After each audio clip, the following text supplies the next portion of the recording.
afternoon.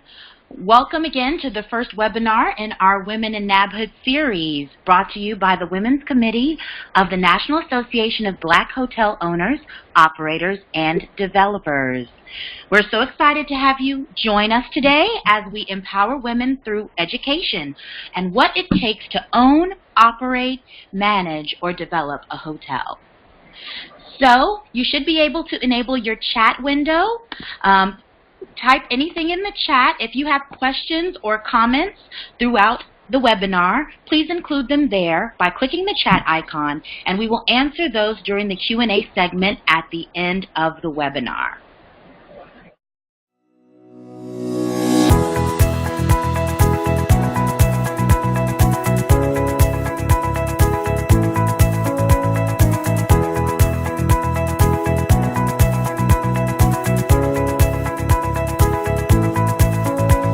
The essence of business is relationships, and oftentimes at these kind of gatherings, you meet a lot of people, but you can also develop some very fundamental and everlasting relationships. We cannot underestimate the impact of what takes place here.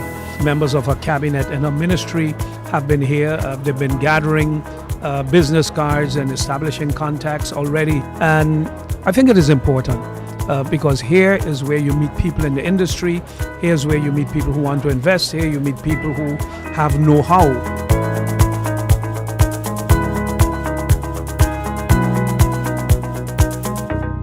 In any business, these kinds of gatherings are critical to success in any field of endeavor. It could be medicine, it could be the Airline Pilots Association, it could be the McDonald's Group, whatever. This is important. It was fantastic. The whole thing was great. I'm glad I was here.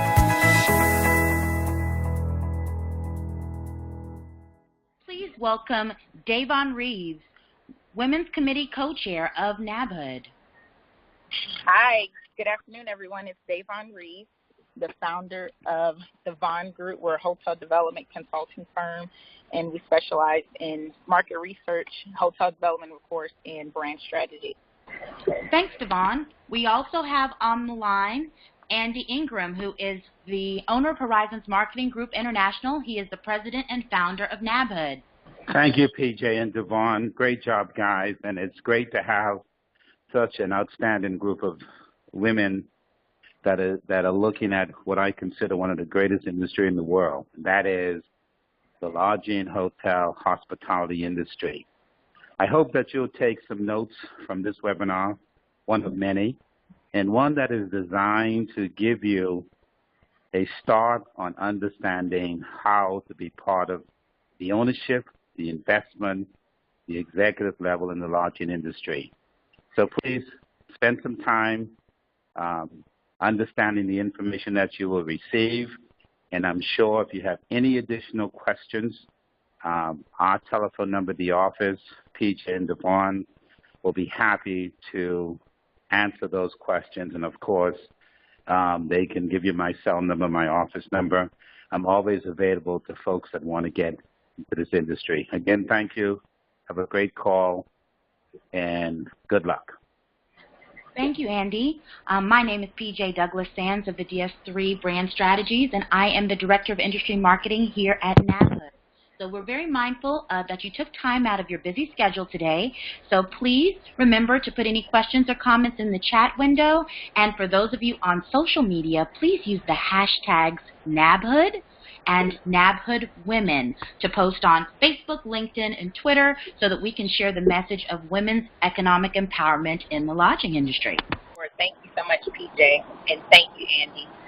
Good afternoon once again. Welcome to the first webinar in our Women in NABHOOD series, brought to you by the Women's Committee of the National Association of Black Hotel Owners, Operators, and Developers.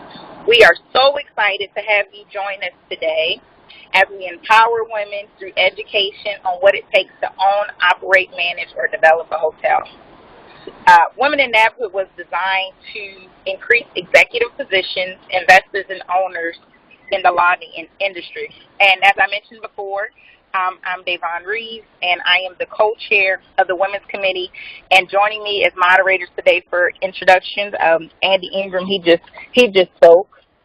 And We have PJ, as she just introduced herself. She is the Director of Industry Marketing for NABHOOD, as well as she has her own company, DS3 Brand Strategy. So we're definitely talking about NABHOOD, which is the National Association of Black Hotel Owners, and it was definitely designed to increase vendor opportunities and executive-level jobs for minorities in order to keep wealth in the African American community. When talking about investing in the lodging industry, the hotel industry creates over 8 million jobs, and we're talking about $1.1 trillion in sales, including hotel revenue, guest spending, and taxes. And 3 out of 5 hotels are small businesses. So this is a great way for African Americans to get involved not only as employees, but as executives and owners in the business.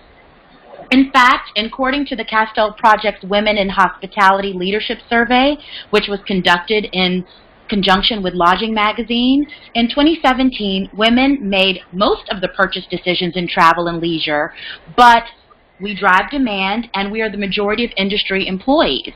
Women also dominate university hospitality enrollment, but as shown here in this diagram, only 3% of women in hospitality are in development and investment. Thanks for highlighting the importance of NABHOOD and why the Women's Committee conducting such an important webinar. So let's take a poll. By typing in the chat box, A, B, or C, how much do you think African Americans spend each year on travel and leisure? Is it A, 50 billion, B, 250 million, or C, 5 billion? Okay, we have some responses. I see a lot of people picking B, 250 million. Thank you so much for those responses. A few C's, 5 billion. I haven't seen anybody pick an A. So I guess, Davonne, the surveys say a lot of people feel it's B, 250 million. Yes, so some great responses. The answer is C. According to the Black Meetings and Tourism magazine, African Americans spend about 50 billion each year on travel and leisure.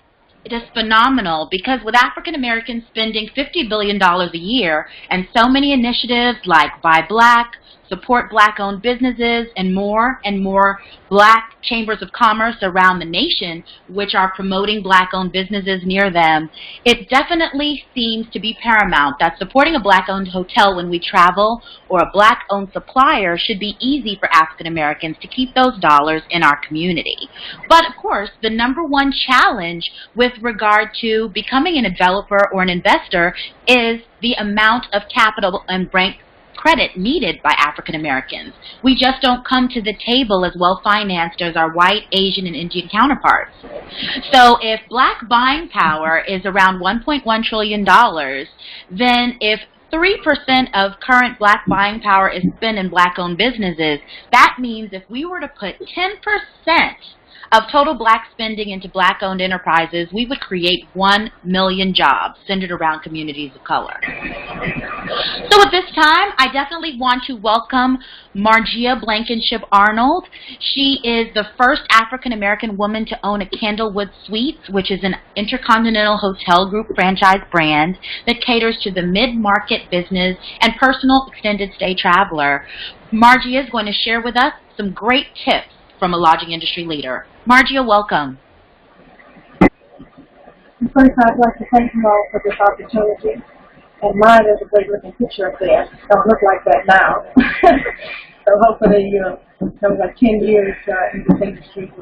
Margia, can you share with us how did you move from, we're talking about the steps of entering and owning a hotel. How did you move from retiring from oil and gas in 2005 into forming a company to get involved in the hotel business?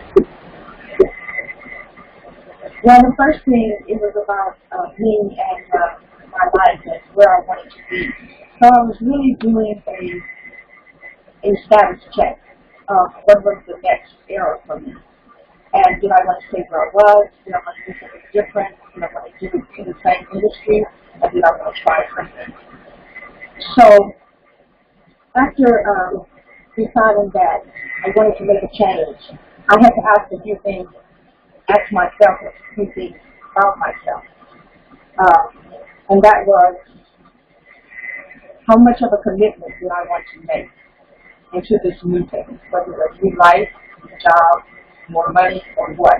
But it was first to make the commitment and take the responsibility that whatever the commitment was, that I was going to have to be totally responsible. The hotel business was sort of not a planned item. It was something that came my way just because I was out there looking for what it was that I wanted to be.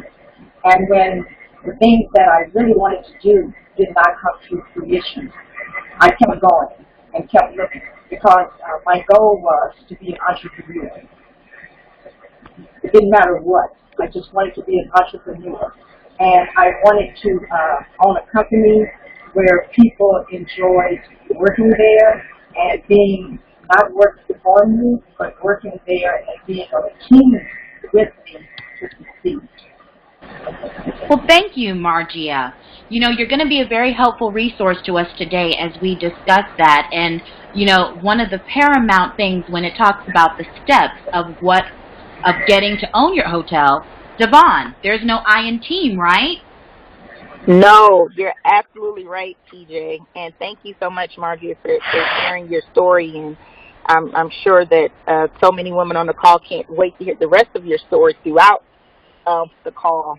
But yes, that is so absolutely true, TJ. There's no I in team. That's why it's very important to have an experienced development team when you're working on your project.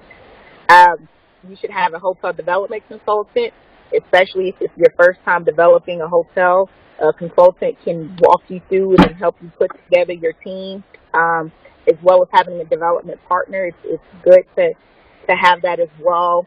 A lawyer, and not just a lawyer. You need to have a lawyer who's experienced in the hotel space, a management company, which will be your operator, or a brokerage firm that would assist you with helping you finance the deal or helping you source and find financing for the deal, selecting your brand, selecting an architect. All of those different components will make up your team, and that's why that's why you want to have an A team, so that way your project can run successfully, especially if it's your first time or second or third time. You always want to have an A team when working on a project.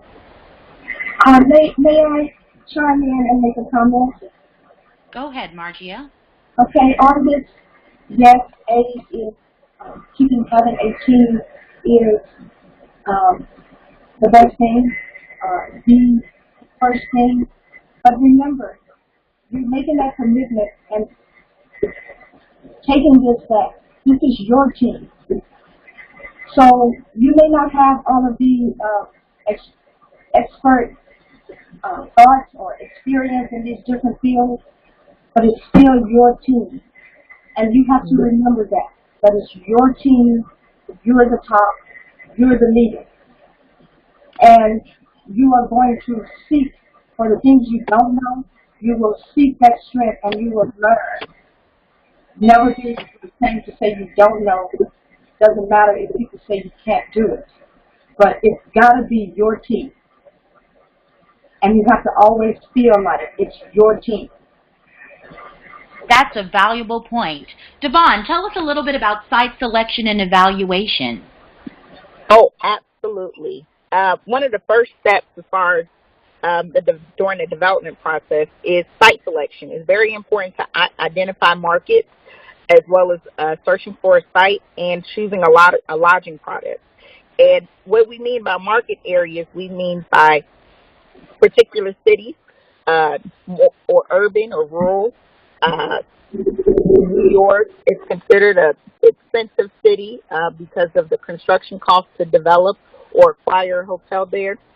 As far as searching for a site, means searching for land to actually develop the project. Choosing a lodging product, that means actually identifying a brand. Do you want to select service product? We're going to talk about this a little bit more in the webinar, but full service versus select service, and you want a Marriott, Hyatt, or Hilton. So regarding legal advice, as Margie said, you may not have all these people in place, Davonne, up front. What about legal advice? Oh my goodness, it's so important to get legal advice as early on as possible. And just like Margie has said, it's your team, it's your project. But again, you want to make sure you have someone who is experienced in hotels.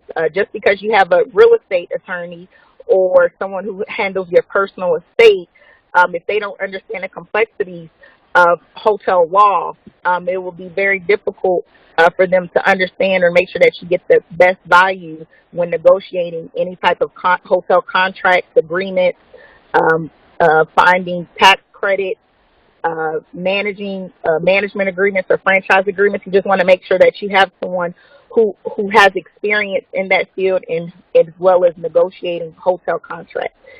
Because if any type of mistakes that are made in the front end, it can be very hard or very expensive throughout the process or at the end to either change or to modify. And when you're talking about the methods of hotel valuations, oftentimes if you're looking to build or even acquire an existing hotel, what are those methods to value the hotel so you can understand what your investment is going to be?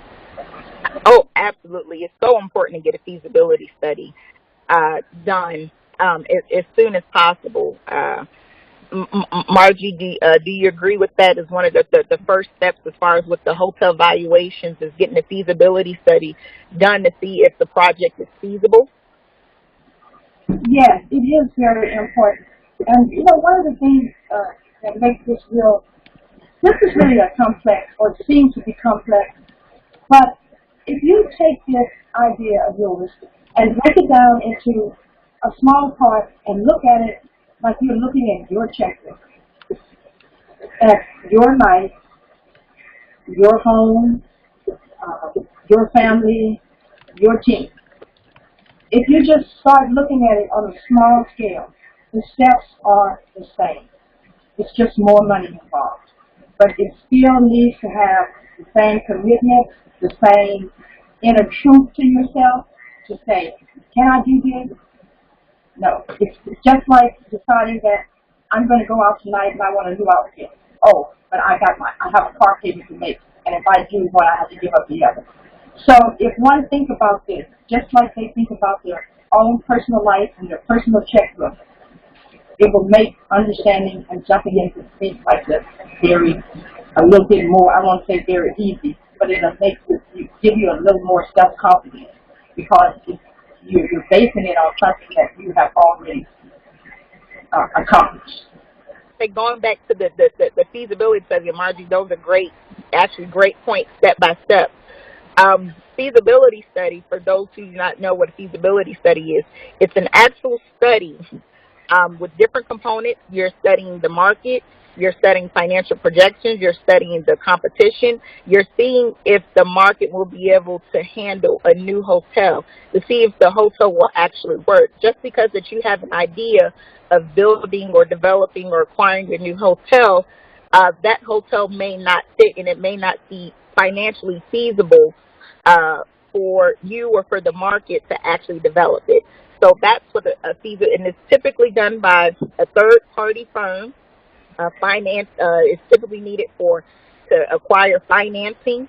A site selection analysis is also a part of that, to see if the proper site, even if you may think the site is perfect, but after you do more studies and research and test the market, you may find out that the site or location that you initially selected may not work for the hotel. A market analysis to see what the market is. You may, to give an example, you decide that you would like to build a select service hotel 20 miles away from the highway.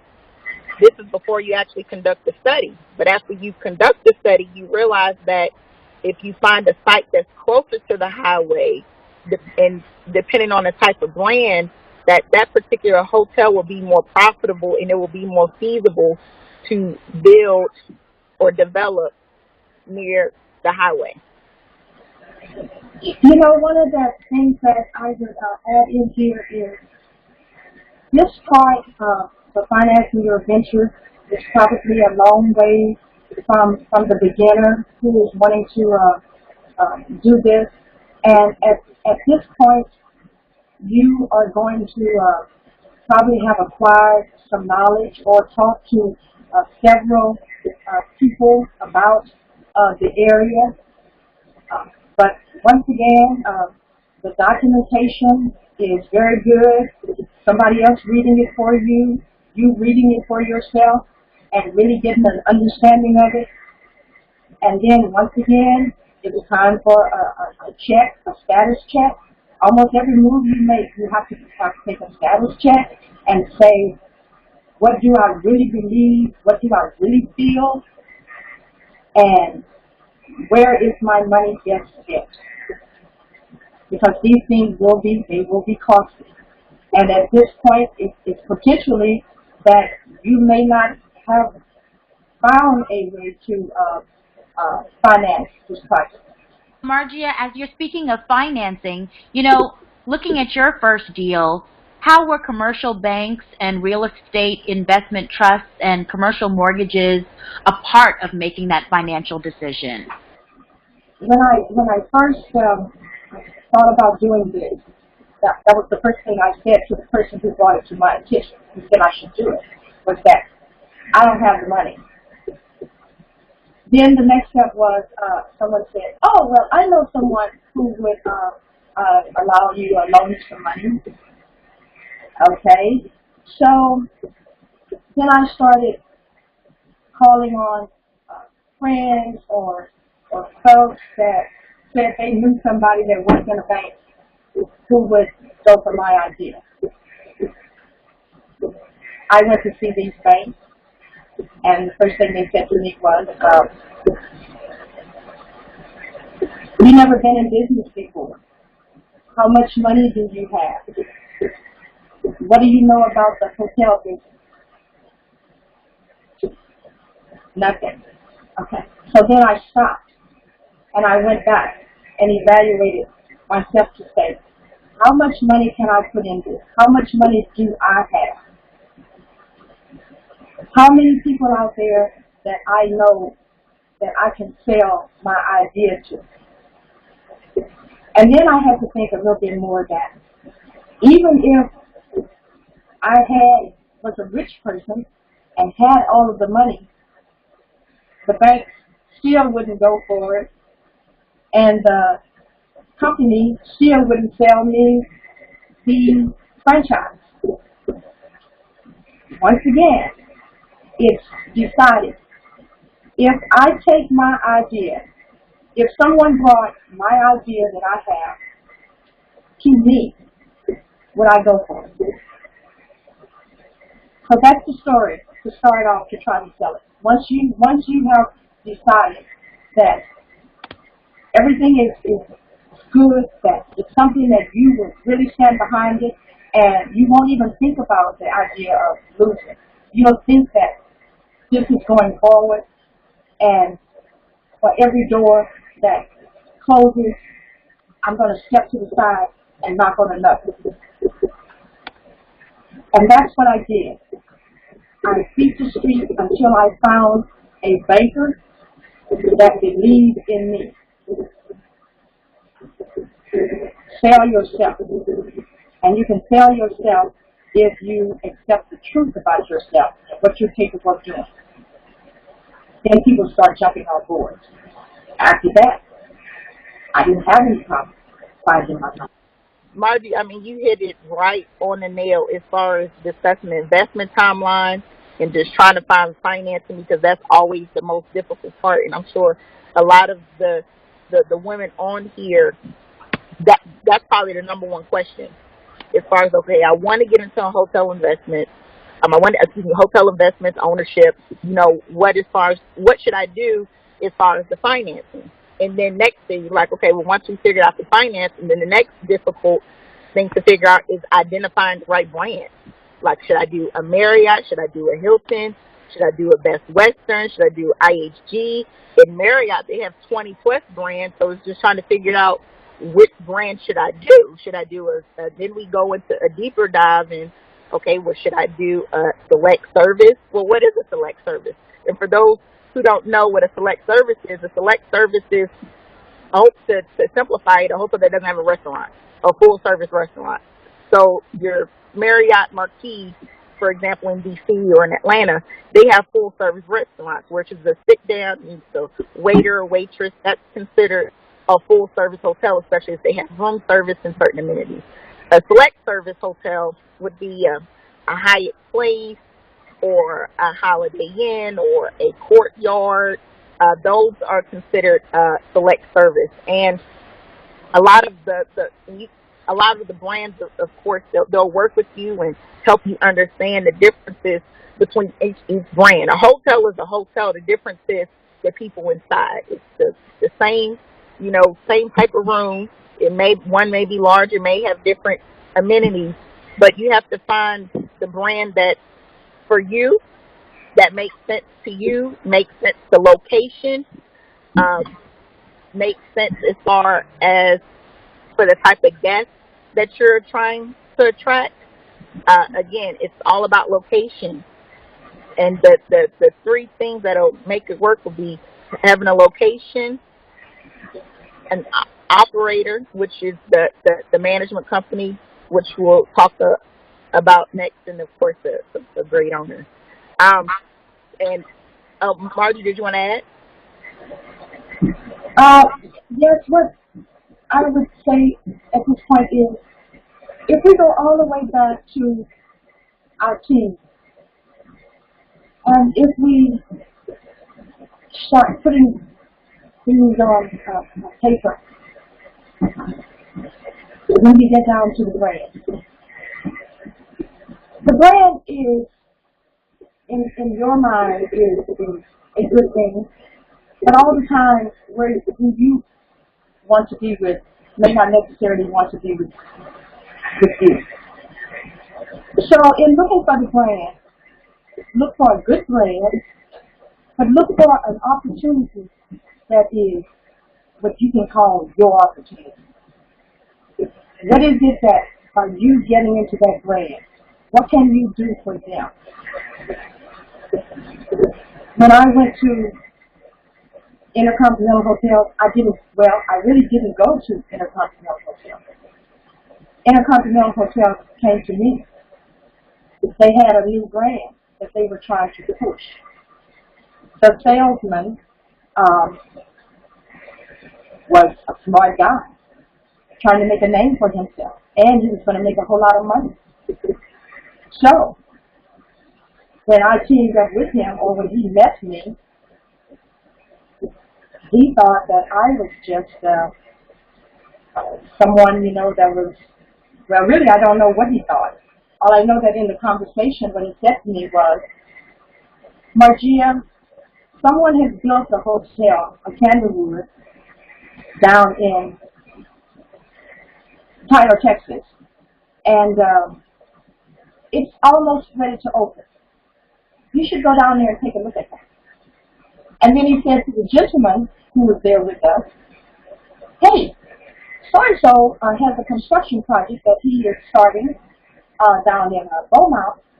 Why don't you go down there? So I was thinking, well, I don't want to go see the hotel that's already built.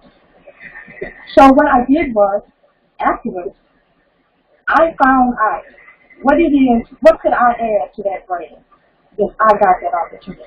Because I didn't have the slightest idea that I would be able to get a license or a franchise to build a hotel in Houston, Texas. That was my first step. I knew they wanted to put another hotel in Houston, Texas. And so then I went to see, I was on a mission to find out, what did I have that could make me special? What could I do that could make me be the chosen one? So we have to turn this around a little bit and look at it as what can I do for them in order to get them to do something for me? And that makes your project a little bit easier. And as far as the flow of this webinar, we're just trying to give you more of a teaser or information, more of an introduction to kind of help you understand the different components when it comes to developing a hotel. And we've mentioned, financing, we mentioned the brand, we mentioned the feasibility study. We talked briefly about a hotel operator selection. A hotel operator selection as far as who is going to manage the day-to-day operations for you. On the slide, we have franchise versus manage. Franchise means that it is a third-party management company, such as Interstate Hotels. They're a management company, and they would manage the hotel for you. Or if you wanted Marriott or Hyatt to manage if you wanted to manage the hotel on your behalf, the day-to-day operations. So, of course, you want to work with your team, do your research, and as far as with the management selection, because it's very important. Because think of it as a marriage with your hotel operator. Depending on the length of the agreement, you're going to be with them for a while, and they're taking care of your. Think of this as a child. Your hotel is their baby, pretty much, and they're going to be managing the day-to-day. They're going to be taking care of the hotel for you. So you definitely want to make sure that you're dealing with someone that you're going to be comfortable working with on a day-to-day, monthly, quarterly basis to take care of your hotel. So it's very important to, again, search for a company. Do your research. Again, it's so important to do your research. When I mean do your research, when you're vetting these different management companies, actually ask for recommendations or ask for people who actually work with them. NABHOOD is a great source. Talk to hotel owners like Margie. She has experience, I'm sure, as far as when she went through the different process of which companies, which brand, which operator should I use. Check their background. Do they understand? Are they really good at being competitive and making sure that they're bringing the most to the bottom line to take care of you as an owner? As far as we mentioned, the operator, they'll work with you as far as with the process of constructing your hotel. That's when you have the architect, you're working with the general contractor.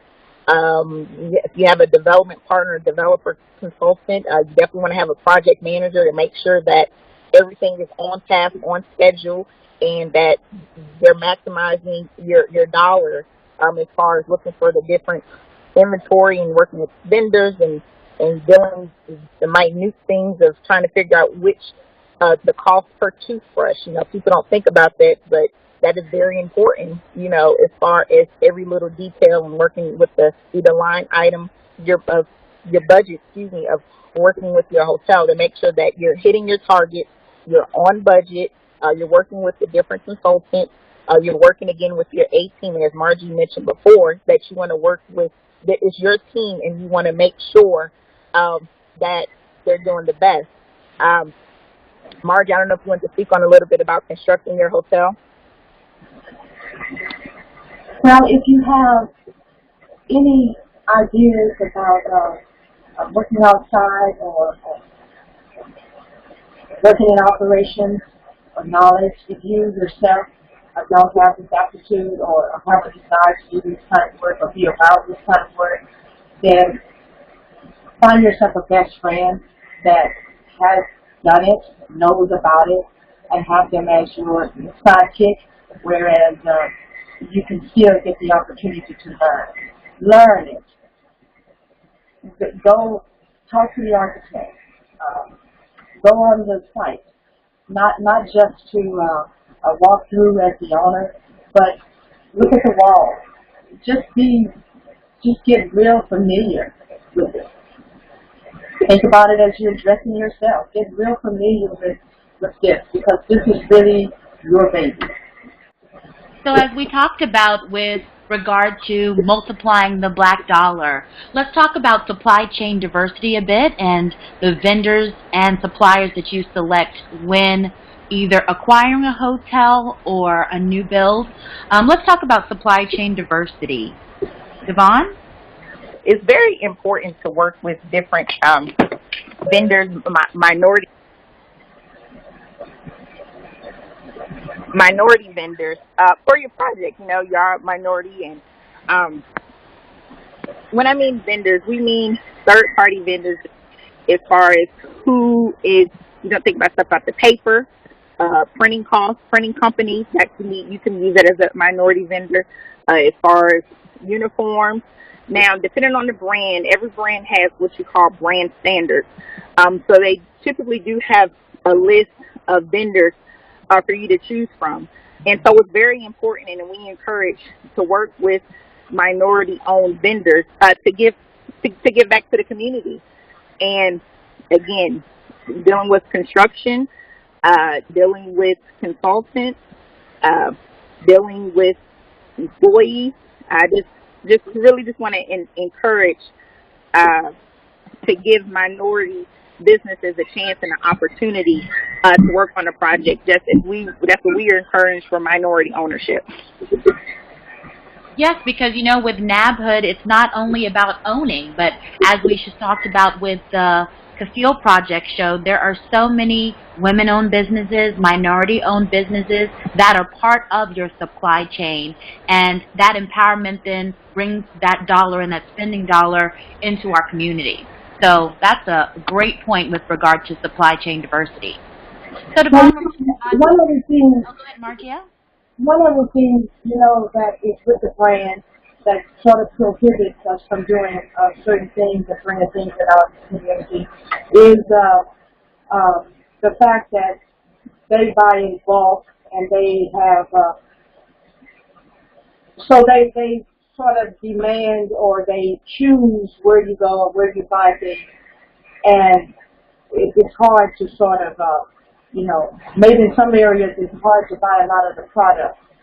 But there are other ways, you know, that you can have the company brand and at the same time you can try some of the brands. I mean, some of the people in your community. Say, for instance, you know, dry cleaning. You know, if you're going to use dry cleaning for your drapes, things like that. You know, the major things, the brands will not allow you, you know, to choose. But there are, so just look around your business and see where there are opportunities to have, to give back to your neighborhood. Maybe you will, can have, give summer jobs to young men or young girls who might come and clean your barbecue grill, or, you know, on a weekend, or something like that, or wash the parking lot. So there are other ways, as I said, to give back to your neighborhood. Even just let them, maybe high school students come in and learn how to be a project person, or go on the floor and be a housekeeper. I mean, Margie, that's again, excellent point as far as giving back. And there actually are programs that could actually help you, depending on your location, by bringing so many jobs to the particular area that can actually help you with your budget. Now we do have a question from the group. One of the ladies asked that some of the topics that we've been talking about, is this applicable to acquiring or developing a hotel? A lot of the items that we are talking about, it can be used for both. Some are just a little different as far as instead of a feasibility study, you'll be more of a market study because the hotel project is already there unless you're changing brands. Brand selection, depending on how the hotel is negotiated beforehand, it could be a possibility to change brands. So that's different as opposed to when you're developing a hotel. You have an opportunity to choose from particular brands, as long as the brands, if they feel that it's beneficial to them to actually develop a hotel in that particular area. Somebody will get sometimes pushback from brands who you in your mind you think that particular brand will be a perfect location, will be perfect in a particular location, but the brand may push back and say, you know what, that's not a fit for this particular brand. So some of these things, as I mentioned, it could be for the things that are different, would be as far as the budget. The development budget will be different from the acquisition budget. The management agreement will be different. Since the hotel is already built, you don't have to deal with a lot of the cost that was associated when the hotel was initially developed, because it's already there. So again, cost would be different. Brand, it could be some opportunity depending on, like, if you're acquiring a new hotel or existing hotel, and it could be a lot of cost dealing with the renovation or PIP, which is a property improvement plan. So again, cost is probably one of the major factors as far as when acquiring a hotel, and then you have to do a lot of due diligence. So that is different as far as that we didn't really discuss, because this webinar is mostly on development and not too much in acquisition, because when you're dealing with acquisition, you have to go through, again, like I just mentioned, due diligence. And due diligence meaning, go through a lot of different reports, go through to see what the hotel offers, the team, if there's a leaky roof, how the finances, is the hotel profitable? Is it an opportunity for the hotel to be profitable? Is the hotel in just such a mess that you would have to invest a certain amount of money to keep the hotel standing? So after you complete your due diligence, you realize that,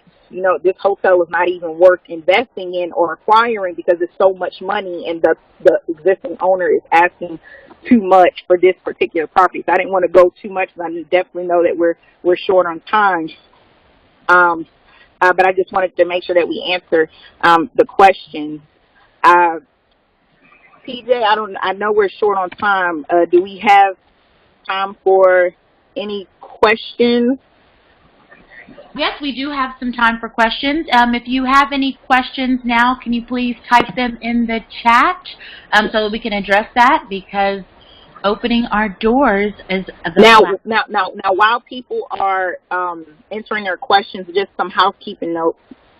NABHOOD is July 25th through the 27th, 2000 of this year, at the Marriott, the Miami Marriott Biscayne Bay Hotel. For those who attended last year from me at the same hotel, and we're actually having a women's ownership.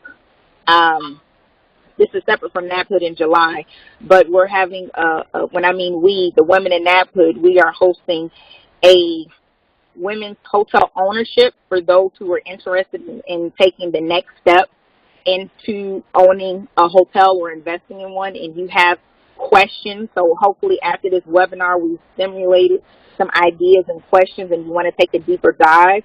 So we're actually going to have a workshop for those who are seriously interested in investing in a hotel. The date, save the date, it's April 11th and April 12th of this year. It's going to be in the D.C. area. If you are interested, please contact us, and that way we can share with you more details on how you can take advantage of it. It's an absolutely free it's a free workshop. It's actually going to be at one of the brand's headquarters, hotel brand's headquarters, and it'll give you an opportunity to have it. And it's different from NABHOOD because it's an intimate setting, and it's going to be all women. And as you all know, women, we think differently than men. We ask questions differently than men. Men, they just jump in and they just do stuff. It's no plan sometimes. It's just do it. We like to do our research. We want to ask questions, with the networking opportunity. So we want to just give this opportunity for you all. Again, it's April 11th through the 12th. It's an intimate setting, and it's just a deeper dive, and you can ask questions as far as, we had a question as far as, acquisitions. If we have women who want to do more the acquisition side and they have more questions and they want to get more information about a particular brand, this is for you, for those women who are looking to invest in a hotel within the next, 2 years. This workshop is for you. Again, it's complimentary. The only thing that you're responsible for is your transportation and hotel accommodation. And again, if you're interested, please contact us. Great. So, Davonne, that's wonderful information. We've had some folks ask. Lyra asked, who should we email about the April 11th event? You will be receiving an email for those who registered for this webinar with information to register for the Women's Day event, so please look out for your email, as well as we'll be having a follow-up webinar to kind of dig deeper into the ABCs of hotel ownership. Set your calendars for Thursday, March 1st at 3 p.m. Eastern. We'll be having our next webinar. So we'll be able to answer some of those in-depth questions and give you some more feedback on those areas. We had another question, which was, is it possible to get a copy of the deck? Definitely. If you are interested in receiving a copy of the deck, just let us know, and we will be emailing a PDF of the deck out to those who attended the webinar today. And PJ, you actually just mentioned the next webinar, March 1st. The difference between the webinar from today and the webinar we're talking about on March 1st is going to be, again, a deeper dive, going more into detail. This presentation was more of a higher level, more of an introduction, what it takes to own, develop, or acquire in a hotel. So again, the next one is, women, wonderful women like Marjorie just sharing their story and being able to ask those difficult questions. And actually, after you have a chance to digest what you just learned, the March 1st webinar will give you an opportunity to ask more questions. So again, just save the date for March 1st, and we'll send you some more information on it. Yeah, Davonne, I hope that, I know this was short, look at the first. I hope that you guys will give me an opportunity to maybe sit in or listen in on your next one. Oh, we would love it. I'm sure the women on this call are hoping that you're going to be on it. Because the preparation, how you start in this, is so important when you get to that step of actually signing on the dotted line. And because usually, when you sign on the line to get a license, when a hotel company accepts you and say they'll sell you a license, well, that first check that you send in to them is non-refundable, and it's not guaranteed that they're going to say yes. So, when you drop the check in the mailbox, it's very good that you just are prepared or know that you're ready, that you're jumping into the water and you're going to swim for a little bit. Okay, and for our last question, since you talk about dropping that check in the mail, it is, what type of personal capital do you typically need to put up? Depending on the brand, or is it something that you're just sowing a seed, Margie, when you put that check in the mail? No, usually it's called an application fee. The first thing they will ask you to do is to fill out a financial report on yourself. They want to know what you have, and then afterwards you make a commitment when you send in the application for them to review.